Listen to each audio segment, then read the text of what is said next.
మీరు యెహోవా సన్నిధిని హాజరు కావలెను. మొదటి సమూయేలు 10వ అధ్యాయం 19వ వచనం. ప్రేమైనటువంటి దేవుని బిడ్డలారా, మనలో ఎంతమంది దేవుని మందిరానికి వెళ్ళేటువంటి వారు, మనలో ఎంతమందికి ఈ రోజు ఆదివార దినమని గుర్తుండేటువంటి వారు. అయితే మనలో అనేక మందికి ఆదివారం అని గుర్తున్నా కూడా ఏమి తినాలా, ఏమి త్రాగాలా, ఎలాగ సంతోషంగా ఉండాలా, ఎలాగ ఎంజాయ్ చేయాలనేటువంటి ఆలోచన కలిగి మనలో అనేక మంది జీవిస్తున్నారే కానీ ఈ దినాన్ని అనుకరించినటువంటి దేవునికి మనము సమయాన్ని కేటాయించలేకపోతున్నాం. అయితే అలాంటి వారి కోసమే ఉదయకాల సమయంలో దేవుడు మాట్లాడుతూ ఉన్నాడు. స్కూల్ కి పిల్లలు ఎలాగైతే హాజరయ్యి చక్కగా అక్కడ నేర్చుకొని ఉత్తీర్ణులు అవుతారో పరీక్ష పెట్టినప్పుడు, అలాగునే మనము కూడా ఈ లోక పరీక్షలో నెగ్గాలంటే ఈ లోక శ్రమల్లో కావచ్చు, కష్టాల్లో కావచ్చు, బాధల్లో కావచ్చు, ఇరుకులో కావచ్చు, ఇబ్బందుల్లో కావచ్చు, వాటన్నిటిలో నువ్వు ఈ లోకములో ఉత్తీర్ణతను పొందాలంటే ఈ లోకపరమైనటువంటి సన్నిధానానికి నువ్వు వెళ్ళాలి. అక్కడ నువ్వు ఎలాగ జీవించాలో, ఎలాగ ఉండాలో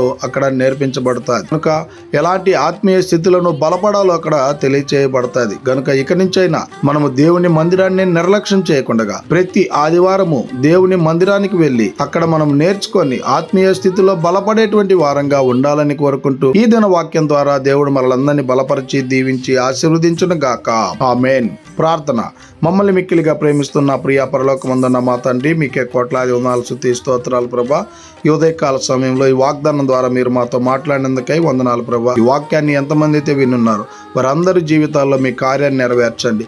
ఇక నుంచి అయినా మీ మందిరాన్ని నిర్లక్ష్యం చేయకుండా ప్రతి ఆదివారం మీ మందిరానికి వెళ్ళుటకు కృప చూపించమని ప్రతి బిడ్డను మీ కృపగల హస్తాలకు అప్పచెప్పుకుంటూ మీ కృపనే కోరుకుంటూ యేసుక్రీస్తు పరిశుద్ధ నామమున అడిగి మరి ప్రార్థిస్తున్నాం తండ్రి. ఆమేన్.